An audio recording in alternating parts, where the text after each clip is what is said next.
Welcome to episode 7 of మా ఇంటి అనంత పద్మనాభ స్వామి నోము. ఈ వీడియోలో నోము ఎలా ఎత్తుకుంటామో చూపిస్తాను. ఇక్కడ చూడండి, మా అమ్మ దేవుణ్ణి కదిలిస్తుంది. సోమ, బుధ లేదా శనివారాల్లో మంచి గడియలు చూసి దేవుణ్ణి ఎత్తుకుంటారు. నోము ఎత్తుకునే వరకు రోజు అఖండ దీపాన్ని కాపాడుకోవాలి. అలానే కంపల్సరీ పూజ చేసుకొని నైవేద్యం సమర్పించుకోవాలి.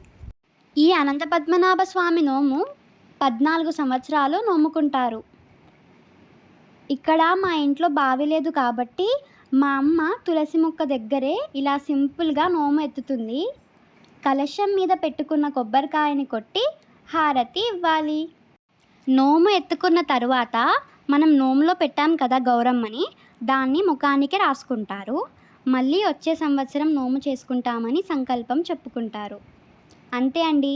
ఈసారి మా ఇంట్లో అనంత పద్మనాభ స్వామి నోము ఇలా జరుపుకున్నాం. మీకేమైనా డౌట్స్ ఉంటే కామెంట్ చేయండి. నా ఛానల్ని సబ్స్క్రైబ్ చేసుకోండి. ఉంటా మరి. బాయ్.